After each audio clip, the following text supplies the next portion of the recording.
선교를 가장 열심히 하는 게 뭐냐라고 저한테 물어본다면 오늘처럼 방금 여러분들이 선교사의 길을 살려주기 위해서 힘차게 박수를 쳐주셨던 것처럼 그렇게 해서 선교사를 살리는 게 가장 멋진 선교라고 저는 생각을 합니다.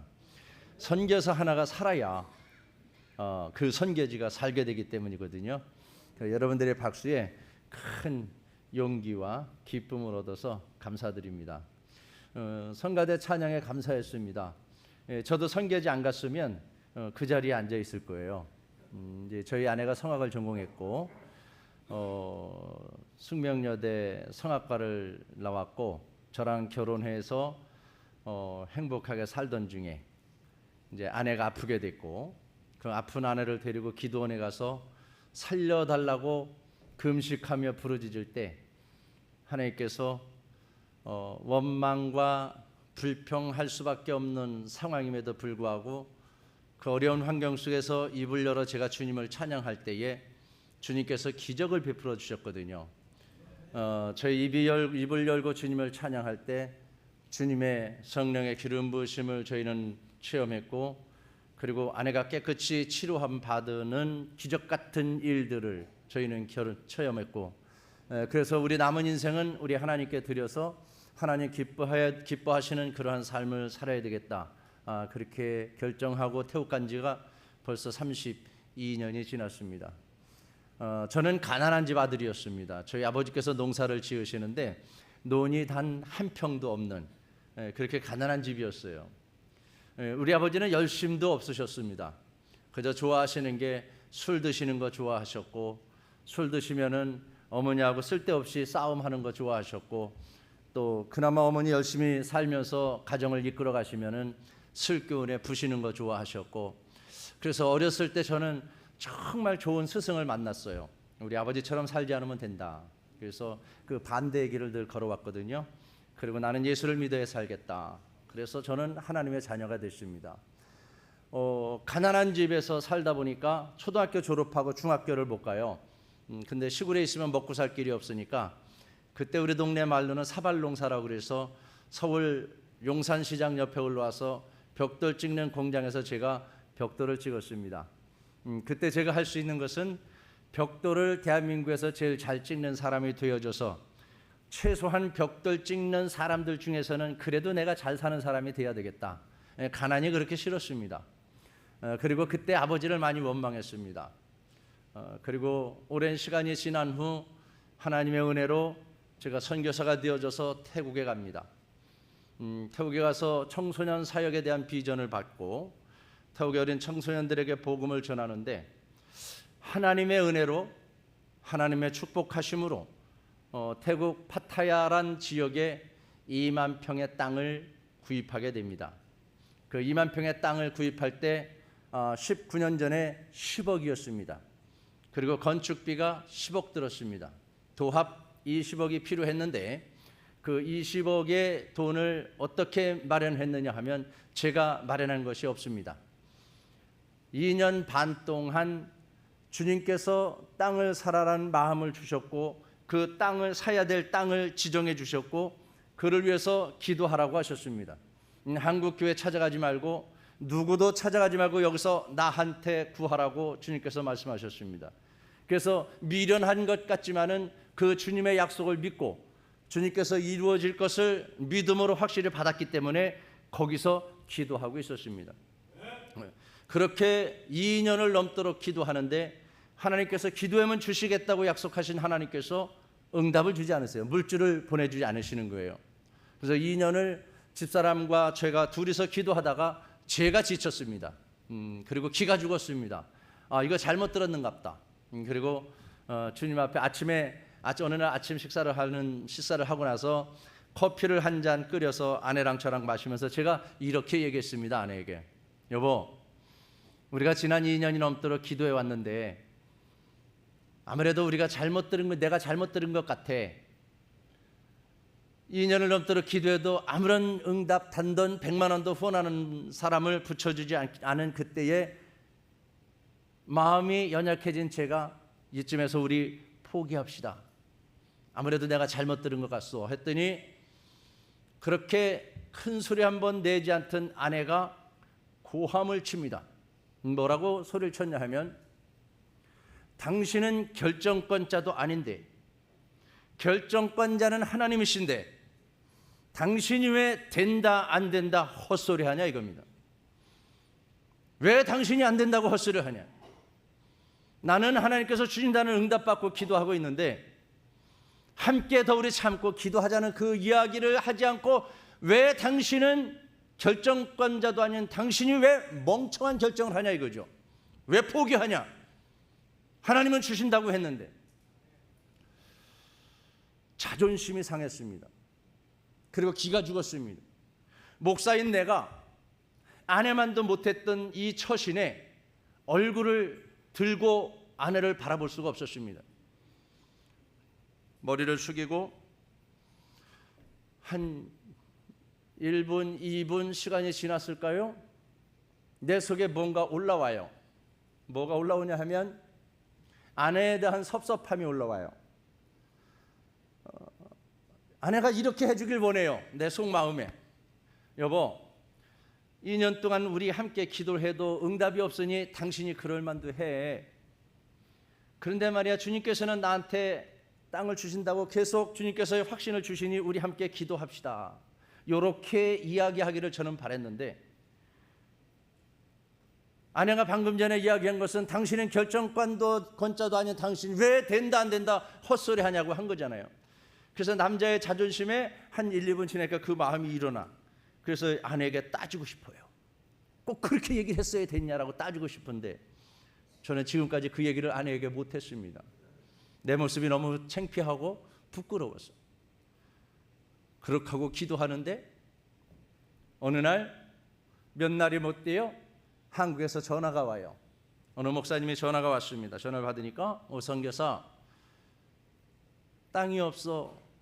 땅을 사야 되기 때문에 기도했었는데 땅 샀어? 하고 물어보시길래 아니요, 아직 못 샀습니다 했더니 그분께서 이렇게 얘기를 하세요.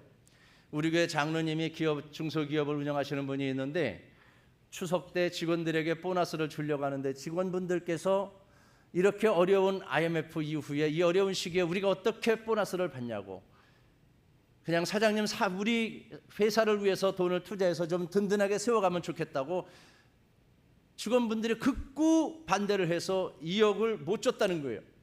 그러니까 이 장로님께서 그러면 하나님께서 이 돈을 어디다 쓰실 건가 고민하시다가 교회 가져와서 당회장 목사님께 드린 거예요. 그러니까 그 목사님의 2억을 받아들고 운동장이 없어 눈물 흘리며 기도하는 제 모습을 생각이 나서 저한테 전화를 하신 거죠. 그러니까 땅을 아직 못 샀다고 하니까 그분께서 이렇게 얘기하세요. 우리 교회 전세계 장로님께서 2억을 헌금을 가져오셨다. 그러니까 땅 계약을 해라. 누가 가져왔다고요? 전세계 장로님. 비행기 전세난 전세기. 그래서 제가 이름을 기억해요. 그래가지고 그 2억을 놓고 기도하세요. 그분이 하나님, 이 2억이 내 목회 경험의 첫 헌금이 11조였는데 이 2억이 20억이 돼서 땅도 사고 건물도 세워질 수 있도록 축복하옵소서.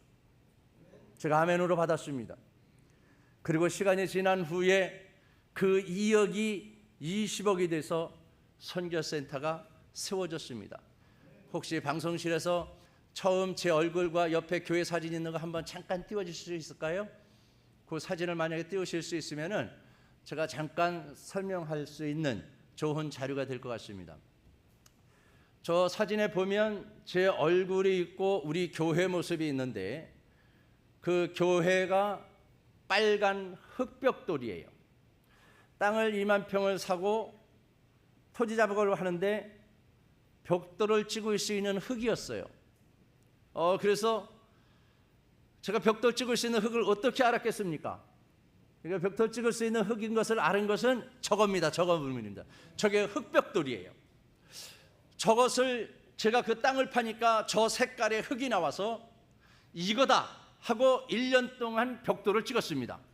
옛날에 찍었던 그 벽돌 기술로 1년을 찍어갖고 1년 찍은 거를 쌓아 올린 것이 저 건물이에요. 오른쪽에 저만한 건물 하나 있고 저 두 개 교회와 뒤쪽에 있는 건물 뒤에 아이들의 기숙사가 또 있습니다. 그러니까 1년 내내 벽돌을 찍으면서 얼마나 행복했는지 몰라요. 그리고 그 벽돌을 다 찍고 저렇게 교회를 세워놓은 다음에 눈물이 흐르기 시작해요. 내가 이 교회를 세우고 저 축구장을 만들고 저 앞에 서 있는데 3개월 동안 눈물이 흐릅니다. 그러면서 제게 한 가지 주님께서 저를 질책하세요. 뭐냐 하면은, 아들아, 너 그렇게 아버지를 원망하고 살지 않았니? 너 어렸을 때 가난하게 했다고, 그래서 벽돌 찍는 공장에 내가 버림당한 것 같아서 아버지를 원망하고 살았던 것. 그런데 지금 저렇게 해놓고 되돌아보니까 아버지가 만약에 잘 살아서 내가 벽돌 찍는 공장에서 일할 수 있는 기회가 없었다면 나는 저 선교센터를 세우지 못했을 것입니다.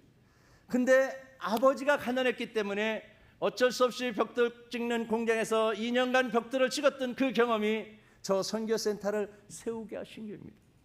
그때 무엇을 느꼈냐면, 나를 사랑하시는 우리 주 예수 그리스도, 예수를 깊이 알라고 계속해서 저에게 그토록 말씀하셨던 주님은 예비하시는 주님이시구나.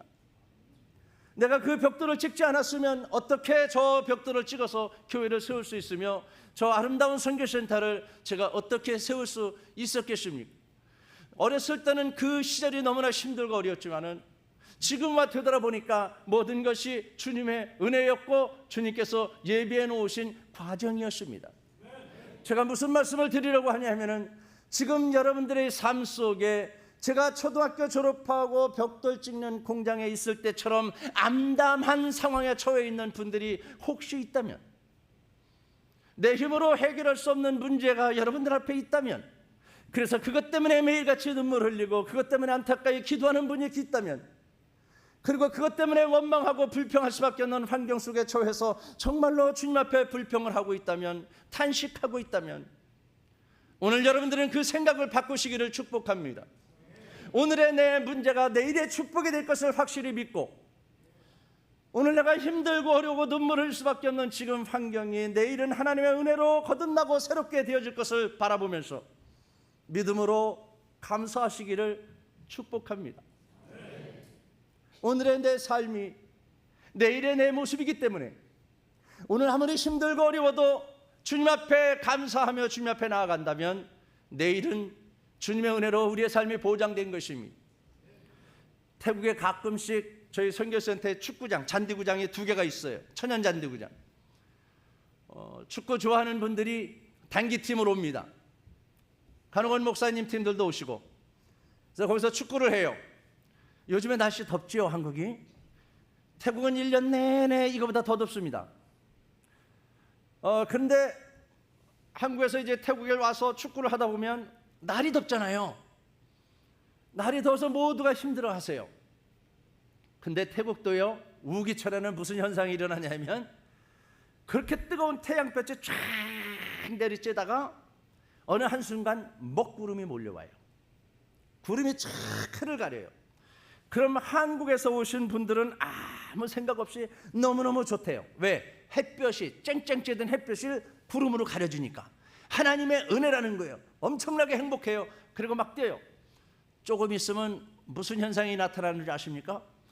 먹구름이 낀 거기에 찬바람이 쫙 불어옵니다.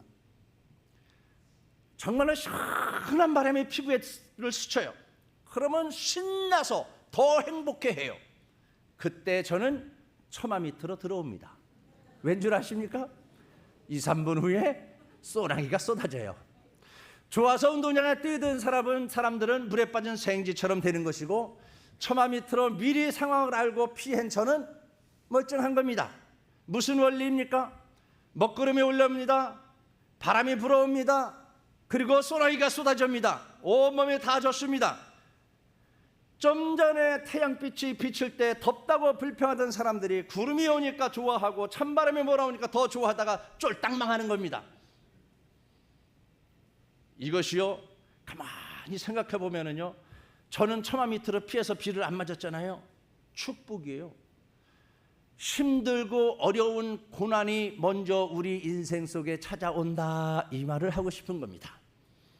오늘 내가 감당할 수 없는 어려운 문제들이 왔을 때 그것 때문에 아파하지 말고, 그것 때문에 눈물 흘리지 말고, 그것 때문에 불평하지 말라는 것입니다. 왜냐하면 잠시 후에 주님께서 구름을 덮어주실 것이고 찬바람으로 더위를 식혀주실 것이고, 그리고 시원하게 소낙비까지 쏟아주실 것이기 때문입니다. 이것이 주님이 우리를 축복하시는 방법이에요. 그래서 저는 여러분들에게 오늘 아무리 힘들고 어려운 일이 있어도 감사하며 살자. 저는 그래서 벽돌 찍는 공장에서 고생할 때 아버지 원망한 것을 두고 후에 회개하면서 6개월 동안 눈물로 회개하면서 운동장 앞에 설 때마다 아버지 앞에 미안해요, 아버지 죄송해요. 주님의 이런 원대한 뜻이 있어서 우리 집이 가난했었고, 그래서 주님께서 나를 벽돌 찍는 공장으로 이끄신 것인데, 나는 그것을 아버지가 한 줄 알았어요. 하나님께서 나를 이끄신 것인데, 예수님께서 나를 선교사로 쓰기 위해서 그 옛날에 나를 그렇게 이끄신 것인데, 나는 그것이 무능한 아버지 때문인 줄 알고 아버지를 원망했다, 이 말입니다.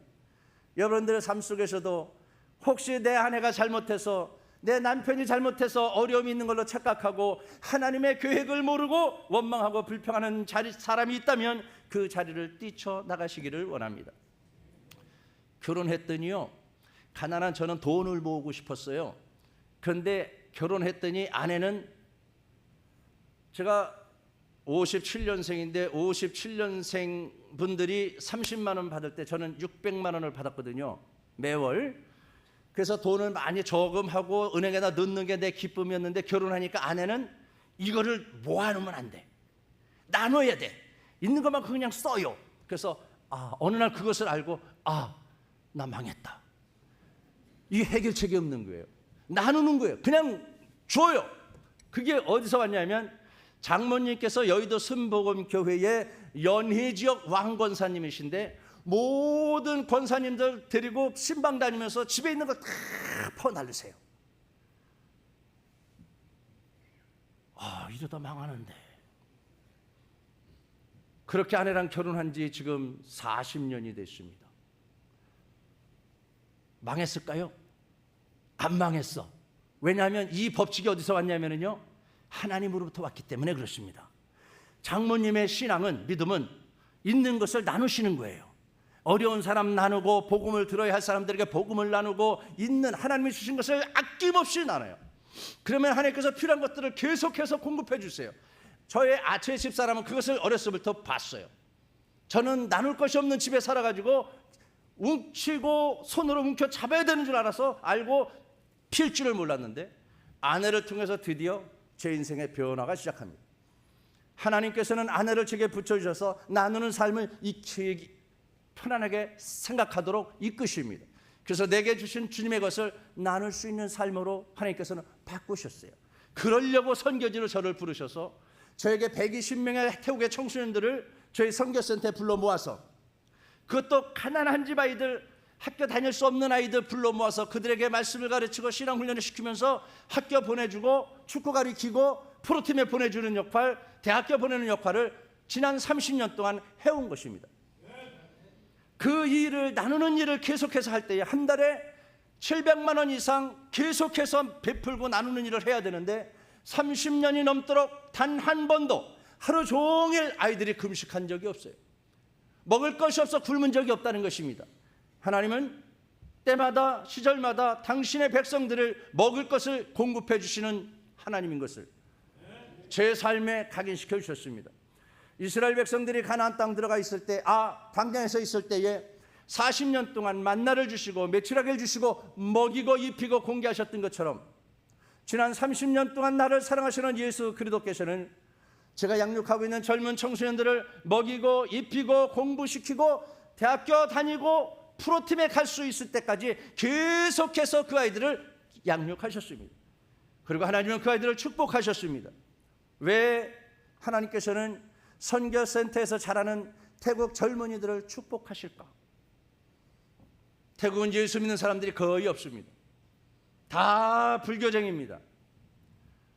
초등학교 졸업하면 이미 땡중이 다 돼 있습니다. 그리고 아침에도 시장에 일찍 가면은요, 할아버지 스, 아버지 스, 새끼 스까지 한 10명이 쭉 다니면서 시주를 하고 다녀요. 불교가 너무너무나도 센 겁니다. 그 불교를 깰 수 있는 것이 없다라고 생각할 정도로 태국은 엄청난 불교의 강국이에요. 거기에서 복음을 전하니 얼마나 힘들고 어렵겠습니까? 그럼에도 불구하고 불가능한 것 같은 그 땅에서도 주님께서는 복음의 길을 여십니다. 양육하고 있는 그 청년들이 믿음이 형성되어지고 하나님을 경험하는데, 그들이 예배를 드릴 때 하나님을 경험하고 그들이 있는 곳에서 하나님을 경험하는 것입니다. 스포츠 선교를 한다니까 스포츠가 뭔지를 많은 분들이 이해를 못해요. 예를 들면 이런 것입니다. 제가 아이들을 축구 훈련을 시키고 전국대회 시합을 나갑니다. 중학교 3학년이 됐을 때 중학교 시합을 나갔는데, 태국의 이름만 들어도 명문 학교랑 붙으면 전반전에 한 3골에서 4골을 먹어요. 왜 그럴까? 그런데 전반전 3, 4골 먹고 후반전에 들어가면 한 2, 3골 넣고 지기는 지는데 비슷하게 게임을 해요. 후반전은 우리가 너무 잘해요. 그럼 전반전에 왜 자꾸 질까? 첫 대회 나가서 왜 전반전에 졌을까? 쟤들은 잘하는 애들이고 우리는 시골에 와서 왔기 때문에 못하는 아이들로 인지를 한 거예요. 이게 정신적인 거예요. 영적인 거예요. 그래서 아이들에게 그 다음에 또 시합을 나갔어요. 한 대 1을 마치고 그 다음에 시합 나가서 우리는 우승을 하기 시작합니다. 하나님의 은혜로 우승을 해요. 그리고 전국의 유명한 축구학교로 발돋움을 합니다. 우리 선교센터가 태국에서 가장 유명하게 된 것은 전국대회 전국체전 나가서 텔레비 생중계를 할 때에 그 해설위원이 우리 선교센터에 대해서 설명을 해줍니다. 한국에서 온 선교사, 축구선수 출신, 저곳에 가면 가난한 애들 중에서 축구는 잘하는데 학교를 갈 수 없는 아이들은 오피란 선교사한테 찾아가면 먹고 자고 운동하고 학교 가면서 훌륭한 선수로 성장할 수 있다. 방송을 본 학생들 중에서 부모가 가난해서 후원이 안 되는 아이들은 오피란 선교사를 찾아가라. 그날 90분 경기하는 데에 14번의 광고가 나갔습니다. 돈을 준 게 아니고 그 친구는 저와 한국의 박정희 대통령컵 때 같이 시합을 했고, 태국에는 킹스컵 대회라고 있는데 거기 가서 시합을 하면서 만났기 때문에, 친구기 때문에 저의 센터를 소개한 것뿐이에요.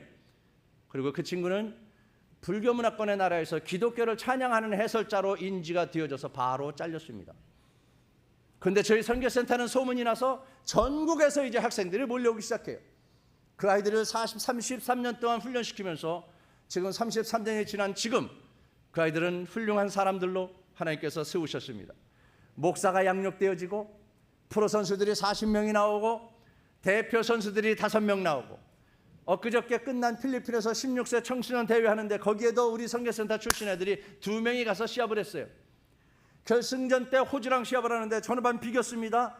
그리고 연장전 하기 직전에 운동장에서 무릎 꿇고 기도하는 모습이 태국 TV에 개만 크루즈 업돼서 쫙 나갔어요. 태국에 있는 크리스찬들에게 엄청난 위로가 되어졌습니다.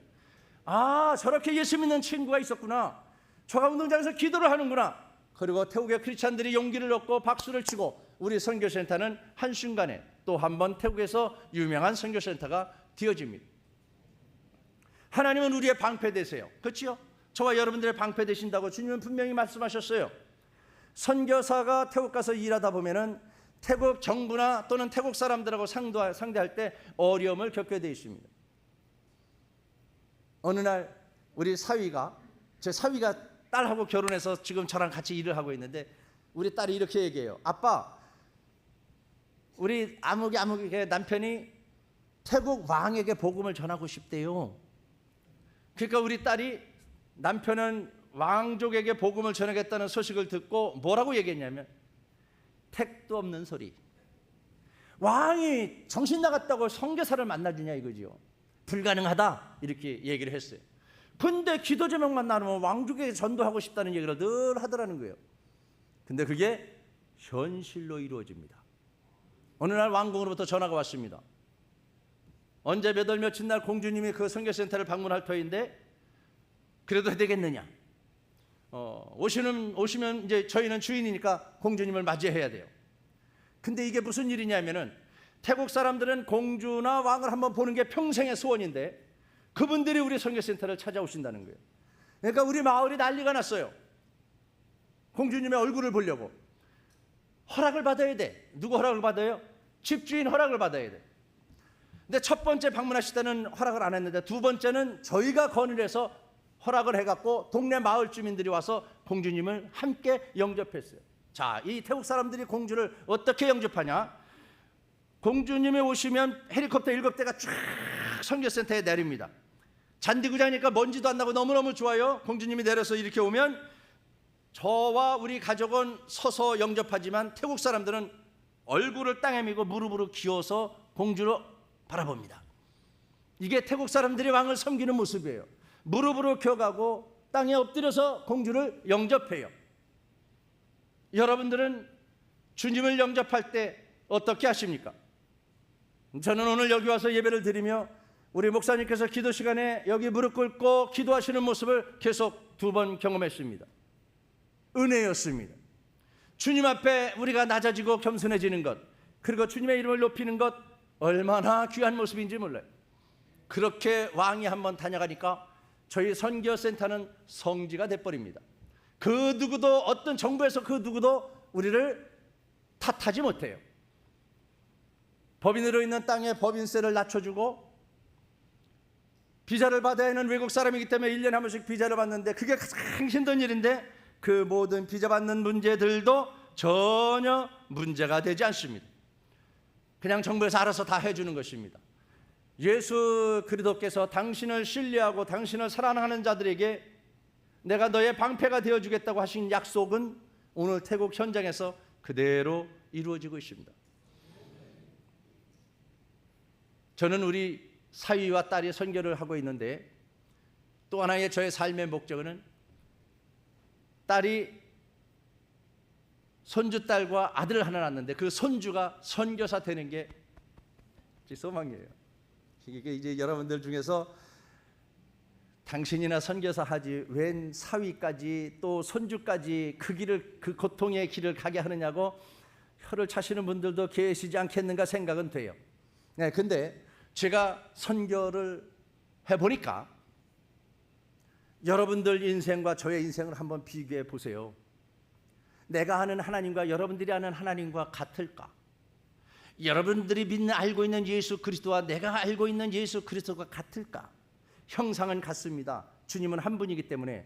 그런데 그 주님이 내 인생을 이끌고 계시다는 것은 여러분들과 저와 엄청난 차이가 있을 것입니다. 저의 집사람이 한국에 오면 친구들을 만나요. 친구분들이 다 권사예요. 종교가 있는 학교에 갔기 때문에 숙명여고는 다 그 예배를 드리고 막 했기 때문에 거기 출신들은 대부분 예수를 믿더라고요. 그리고 대부분 권사해요. 근데 이 권사님들과 제가 이야기를 나눠보고 또 제 친구 장로님들과 얘기를 나눠보면 제가 믿고 있는 예수님과는 거리가 너무 멀어요. 여러분, 믿음이라는 것은요, 하나님이 살아계신 것을 믿는 거예요. 그리고 그분의 말씀이 현실로 이루어질 것을 믿는 거예요. 내가 예수를 믿으면 예수님께서 반드시 그를 믿고 따르는 자에게 상 주시는 자를 믿어야 한다, 이 말입니다. 근데 여러분, 그 예수를 믿어요? 여러분들이 예수를 믿으면 예수님께서 여러분들의 삶을 책임져 주시고 여러분들의 자녀들의 인생을 책임져 주신다는 그 말을 믿어지냐, 이 말입니다. 믿어지면은요, 우리는 이렇게 살지 않아요. 내가 예수가 믿어진다면, 그분이 나의 구원자고 나의 축복자고 나의 길을 여시는 분을 확실히 믿어진다면 우리의 생각이 바뀌어지는 것입니다. 나의 생각은요, 선교지 가기 전의 생각과 지금의 생각을 완전히 다릅니다. 생각이 변하니까 뭐가 또 바뀌어져요? 생각이 바뀌니까 말이 다 달라져요. 지금 제가 말씀을 나누고 있는 중에서도 저는 믿음의 이야기를 하고 있는 것입니다. 주님은 할 수 있다는 것이고 내가 스스로 노력해서는 할 수 없다는 얘기를 하는 거예요. 그러니까 예수와 함께 연합하여 하나 되자는 거예요. 요한복음 15장의 말씀도 하나님은 포도원 주인으로 표현을 하시고 예수님은 포도나무고 우리는 가지예요. 포도원 주인 되시는 분이 보고 열매를 맺지 못하는 가지는 잘라서 버리고 말라 불에 태워버린다고 했습니다. 열매 맺는 가지는 어떡합니까? 열매 맺는 가지는 어떡하냐 이겁니다. 열매를 맺는 가지는 더 열매를 많이 맺히고 더 틈실한 열매를 맺게 하기 위해서 깨끗하게 없어져야 할 가지치기를 해서 가지를 잘라내고 더 많은 열매를 맺을 수 있도록 깨끗하게 해준다고 했습니다. 저와 여러분들의 인생이 예수 그리스도의 가위질로 육신의 생각들을 매일같이 잘라내야 할 줄로 저는 확신합니다.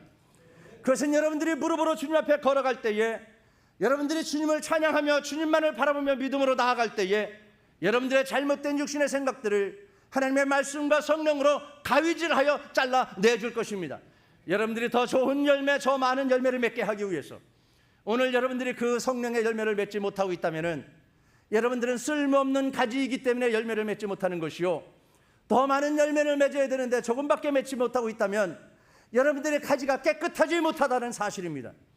내가 예수를 믿어도 아직도 세상과 발을 양다리를 걸치고 살아있는 것이고, 열매가 전혀 없는 것은 예수를 믿는다 하지만은 아직도 육신의 생각을 쫓아 살기 때문에 내 인생에 열매가 없다 이 말입니다. 예수 그리스도와 연합하여 하나 된 사람들의 삶 속에는 반드시 성령의 열매가 맺히게 되어져 있습니다.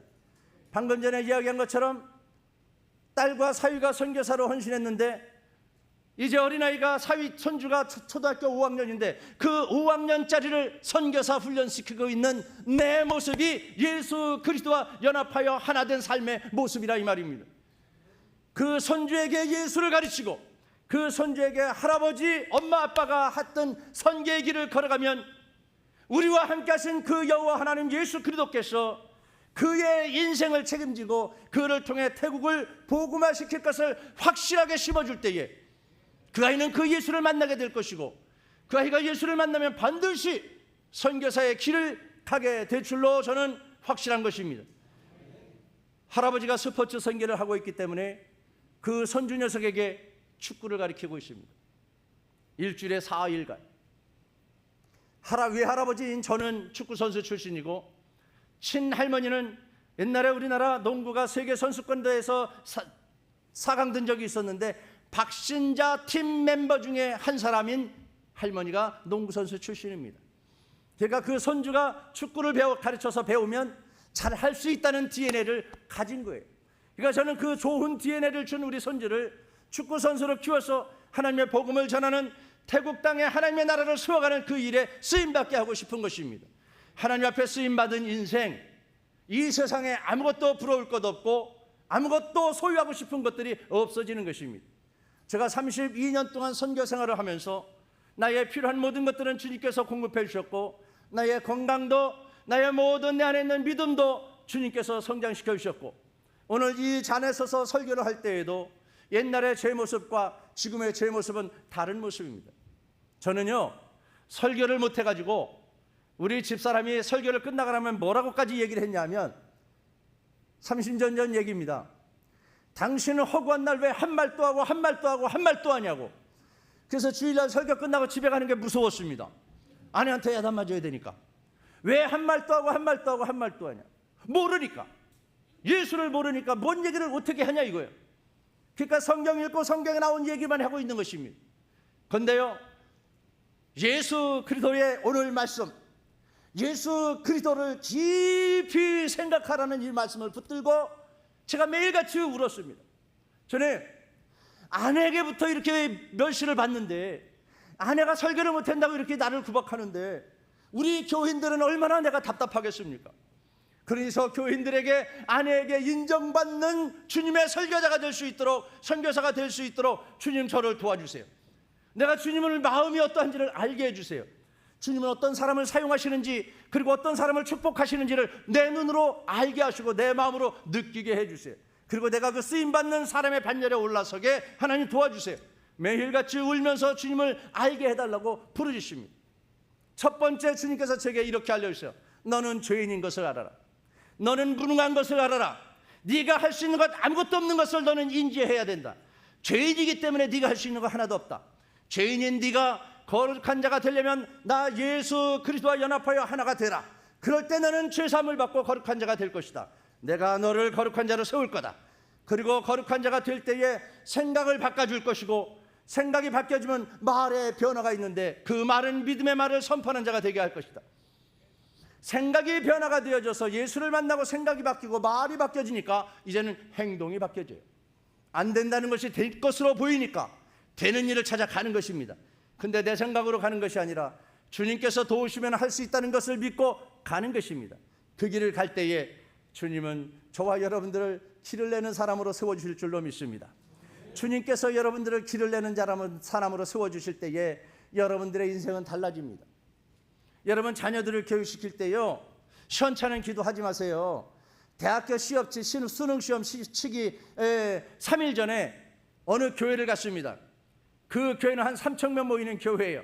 3,000명이 모여서 기도를 해요.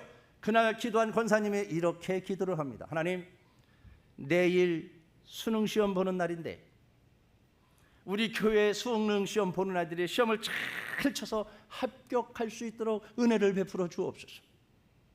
당신의 종들이 모여 오늘 이렇게 기도하오니 주님 우리의 기도를 응답하셔서 합격하게 해주세요. 얼마나 그 기도에 제가 은혜가 됐는지 모릅니다. 기도 마치고 설교 시간이 돼서 제가 이렇게 딱 섰습니다. 전체를 봅니다. 그 권사님이 그렇게 간절히 기도했는데 정작 시험을 보러 갈 그 젊은 학생들은 단 한 명도 보이질 않아요. 이게 옳은 기도입니까? 잘못된 기도를 하고 있는 거예요. 우리는 기도가 무엇인지를 모르기 때문에 그런 기도를 하고 있는 것입니다. 적어도 수능시험 보는 학생들을 위해서 기도를 하려면 그 수능시험 본 그 아이들을 하나님의 전으로 이끌어 와야 되는 것입니다. 왜요? 하나님과 하나 될 때에, 하나님과 연합하여 하나 될 때에 주님께서 그 아이에게 지혜도 주시고, 할렐루야, 능력도 주시고 인내할 수 있는 힘을 주셔서 더 열심히 공부해가지고 시험에 합격할 수 있게 되어지는 것입니다. 우리가 그냥 맥없이 기도한다고 해서 시험을 잘 얼렁뚱땅해도 맞는 것이 아니라 하나님은 우리가 아이들을 위해서 기도할 때 그 아이가 인내할 수 있는 힘을 공급해 주시고 견디게 하시고 세상과 쫓지 않도록 끊어주시고, 할렐루야, 내 육신이 원하는 것을 끊어주고 하나님이 기뻐하시는 길로 가게 해주시는 것입니다. 그리해야 공부도 잘 되는 것이고 그리해야 그 아이의 인생이 달라지는 것입니다. 저에게 딸이 하나 있습니다. 초등학교, 중학교 1학년 때 태국 그 학교에 다니는 외국인 학교에 다니는데 그 학교에서 1등을 합니다. 그러니까 이 아이가 아빠한테 이렇게 얘기를 해요. 아빠, 나 여기서 맨날 1등만 하니까 타성에 빠질 것 같아요. 나를 미국이나 캐나다 몇 개월만이라도 보내주세요. 내 실력이 어느 정도 되는지 알고 싶어요. 그래서 보냈어요. 어렵게 형제들의 도움을 통해 보냈어요. 캐나다에서 가장 유명한 학교, 사립학교, 공부 잘하는 학교를 보냈는데 거기 가서 꼴찌하고 오라고, 한 텀 3개월 버티고 오라고 보냈는데 거기서도 1등을 합니다. 그러면 더 이상 공부시킬 거 없잖아요. 전 세계적으로 공부 잘하는 애들이 모인 데서 1등 하는데 더 이상 할 거 없잖아요. 그래서 그 아이를 데리고 어디를 보냅니까? 저 충청북도 음성에 있는 대안학교를 보냅니다. 그 대안학교 가서 공부를 몇 개월, 3개월쯤 지났는데 전화가 왔어요. 아빠, 오늘은 안중근 의사 공부를 했는데 안중근 의사가 아니대. 한국말로 처음 공부를 한 겁니다. 근데 한국말을 모르는데도 외워서 답을 써가지고 거기서도 100점을 맞아요. 그리고 학교에서 징계를 받습니다. 무슨 징계요? 밤 10시면 10시 반이면 불을 꺼야 되는데 얘는 새벽 3시까지 그걸 외웠다는 거예요, 한국말을. 그러니까 밤 3시까지, 새벽 3시까지 불을 켜놓고 한 거가 벌칙으로 며칠 벌을 받는 거예요. 이렇게 노력한 그 아이, 좋은 대학교 안 가게 하려고, 좋은 대학교 떨어지게 하려고 대안학교를 보냈는데 고등학교를 1년 월반하더니 시험을 봤는데 전 세계에서 유명한 10대 대학 안에 붙어버려요. 거기는 1년에 학비가 1억씩 들어갑니다. 그래서 제가 우리 딸에게 이렇게 얘기합니다. 딸아, 너 1년 월반했고 나이도 어린데 올해 대학교 가면 너무 빨리 가는 거니까 1년을 교회 가서 봉사하다가 내년에 가라. 교회 가서 찬양대도 봉사하고 또 중고등학교 가르치고 영어 가르치는 걸 네가 하고 전도사처럼 지내다가 내년에 학교 가자. 울면서 그 딸이 순종합니다. 1년 후에는 떨어지려고, 좋은 대학교 못 가게 하려고. 근데 1년 후에 시험을 봤는데 또 붙어서 가요. 하나님께서는 우리가 아이들에게 좋은 유치원을 보내줘서 가는 게 아니고 좋은 학교를 보내서 아이들을 훌륭한 대학교를 가는 게 아니고요, 하나님 만나게 하면 가는 것입니다. 예수 만나게 하면 가는 것입니다. 길이 열립니다. 주님이 길을 열어주시는 거예요. 그 아이가 지금 성장해서 미국 뉴욕대학교 대학원을 졸업하고 의사로 지금 일하고 있습니다. 이제 인턴 과정을 마치고 있는데 내년이면 끝나요. 그러니까 자기의 인생을 어떻게 펼쳐가느냐, 주님께서 주신 비전 가지고 쫓아가면 그의 인생이 달라지는 것입니다. 확실히 달라집니다. 제가 태국에서 선교를 하고 있지만은 모든 선교사들이 제가 하는 사역처럼 다 성공적으로 되어지는 것은 아닙니다. 왜냐하면 일하고 있는 선교사 자신이 내가 하나님을 만났느냐 못 만났느냐가 더욱더 중요합니다. 그리고 하나님은 반드시 당신의 사명자를 들어서 쓰십니다. 저는 여러분들이 사명자 되기를 축복합니다. 여러분들이 그 예수 그리스도를 오늘 이 시간에 만나기를 축복합니다. 여러분, 주님께서 교회를 세운 것이 목적이 뭡니까? 여러분, 예수님께서 십자가에 죽으신 목적이 뭐예요?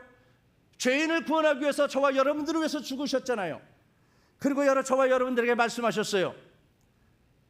내가 너희가 성령을 받고 권능을 받아 땅 끝까지 이르러 내 증인 되라는 것이 주님의 유언이에요. 여러분, 그 주님의 유언을 지금 실행하고 있습니까?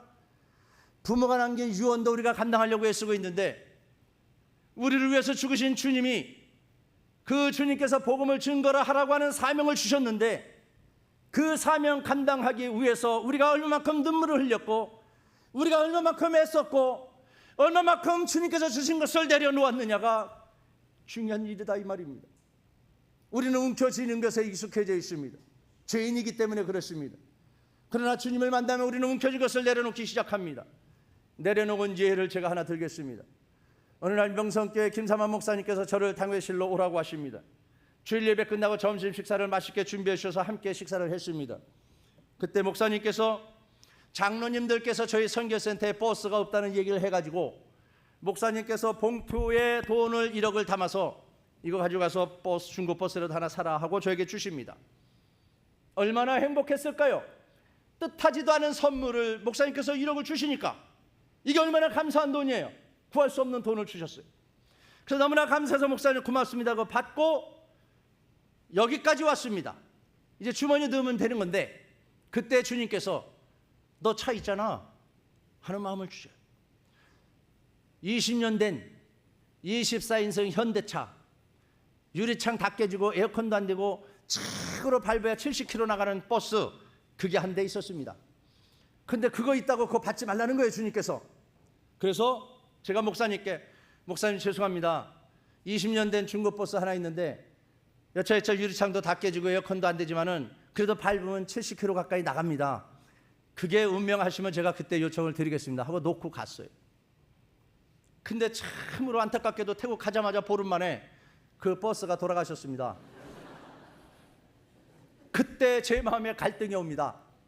쟤네 왜 그때 내게 그 마음을 줘서 그걸 놓고 오게 하셨어요? 이렇게 빨리 고장날 거면 그걸 가져와서 사는 게 맞잖아요. 그렇죠? 근데 왜 내 마음에 그 마음을 줘서 그걸 놓고 오게 했냐 이 말이죠. 나도 따져야 될 거 아니에요, 하나님 옆에. 그러니까 이제 애들이 차가 없으니까 학교를 못 가요. 맨날 학교를 늦어요. 걸어 다녀야 되니까. 중요한 건 이때부터 하나님께서 일하기 시작하십니다. 버스가 없어지니까 아이들이 학교를 제 시간에 못 가고, 그러다 보니까 교장 선생님과 체육주임 선생님이 이 아이들이 제때 학교를 못 오고 축구 훈련을 못하면은 지금 태국에서 가장 유명한 축구 명문 학교가 되어져 있는데 얘들이 오면 명문 학교는 이름조차 이름표가 떨어져 나가게 생겼어. 그러니까 교장 선생님이 난리가 났어요.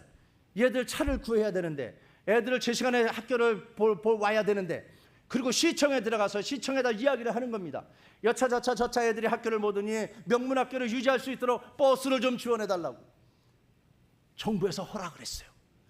어느 날 에어컨 버스, 상상도 못하는 가장 좋은 버스가 우리 센터 안으로 쫙 들어와요. 고속버스 같은 그 좋은 차가. 그리고 아침 저녁으로 애들을 실어가고 실어오고 합니다. 방콕에 시합 가면은 그 버스가 와서 시합하는 곳곳마다 다 데려갑니다. 그때 제가 아이고 하나님, 그때 봉투 내려놓은 게 하나님의 뜻인 게 맞았습니다. 왜냐하면 제가 중고버스를 사잖아요. 그러면 기름값 내야지, 고장나면 수리비 내야지, 보험료 내야지, 운전기사비 내야지, 방콕 시작하려면 톨게이트비 내야지. 어허, 이게 끝도 없는 거예요. 그러니까 이거를 하신 주님께서 제 마음에 강하게 역사서 너 내려놔. 그때 만약에 내가 순종을 안 했더라면 이런 축복을 맛보지 못했을 텐데, 욕심을 내려놓고 육신의 생각을 딱 내려놓고 주님의 말씀에 순종하고 내려놓았더니 무료로 쓰는 버스를 지금 20년이 넘게 사용하고 있습니다. 그러니까 이 간증을 안 할 수가 없는 거예요. 내려놓으라 이겁니다. 내려놓으라. 그러니까 여러분들도 주님께서 여러분들에게 어떤 사명을 주시면 그 사명 꽉 뭉쳐들고, 여러분들이 꽁치고 싶어도 내려놓고, 왜? 주님 거잖아. 주님이 주셨다고 하잖아요. 주님이 주신 것, 주님을 위해서 쓸 수 있는 자리가 있으면 복음 전하고 선교하는 일에 여러분 내려놓으십시오. 쓰십시오. 그러면 거기에 많은 열매가 맺힐 것입니다. 내게 주신 하나님의 것을 내려놓아 많은 것, 복음을 증거하는 일에 쓰는 것이 바로 열매 맺는 가지를 주님께서 더욱 더 깨끗하게 하여 가지치기를 하여 더 열매를 맺게 하는 것을 이야기하는 것입니다. 그래서 여러분들에게 그 큰 은혜가 여러분들 삶 속에 임재케 되기를 축복합니다. 제가 만난 주님, 저를 축복하신 주님, 버스 얘기도 기억하시면 좋겠고요. 우리 아내가 나눠주던 그 손길, 처음에 망하는 줄 알았는데 그것이 축복의 길인 것을 알게 해준 것도 기억하면 좋겠고요. 예수님은 반드시 상 주시는 분이심을 기억하면 좋겠고요. 내려놓았더니 더 좋은 것을 줬다는 것을 여러분들이 기억하시면서, 제가 오전에는 한 35분 말씀을 전했고 오후에는 시간이 너무 많이 됐네요. 그죠? 이렇게 또 선교사들이 오면은 어쩌다 한 번은 이런 일들이 또 있을 수 있어요. 그래서 다음에 다시는 오피란 선교사 부르지 말자고 목사님한테 이제 청구를 하셔도 변명할 길이 없는데, 어쨌든 이 일들로 제가 오늘 설교를 너무 길게 해서 또 이렇게 집에 가셔가지고 너무 오피란 선교사를 이렇게 막 힘들게 하지 마시고 기뻐하고 감사하십시오. 오전엔 얘기했는데 저는 백설공주를 좋아하지 않습니다. 백설공주는 교회에서 뿌리채 뽑아야 된다고 생각하는 사람입니다. 이 백설공주가 뭐냐면 이렇게 설교를 오래 하고 간 선교사를 향해서 백방으로 설치되는 공포의 주둥아리가 또 생기면 교회가 어려워집니다. 그러니까 감사하십시오. 감사하는 여러분들 되실 줄 믿고 기도하겠습니다. 하나님 아버지, 예수를 깊이 생각하라는 주님의 말씀을 가지고 오늘 주님 이 자리에 섰습니다. 주님을 깊이 생각할 때에 우리의 생각이 달라지고 말이 달라지고 우리의 삶이 달라집니다. 우리의 행동이 달라집니다. 우리의 삶에 주님이 상 주시는 분이심을 믿고 살아가게 됩니다. 주님, 오늘 저와 오늘 함께 예배를 드린 모든 성도님들의 마음속에 예수 그리스도의 마음이 가득 차게 하시고 그들의 입술 속에 예수의 생명의 떡이신 말씀으로 채워주셔서 우리의 삶이 주님 앞으로 더 가까이 주님을 향하여 걸어가는 아름다운 삶이 되게 하여서 예수를 더욱더 깊이 알아가고 예수님이 기뻐하는 삶을 살아가는 저희들이 되게 하여 주시옵소서. 예수님 이름으로 기도하옵나이다.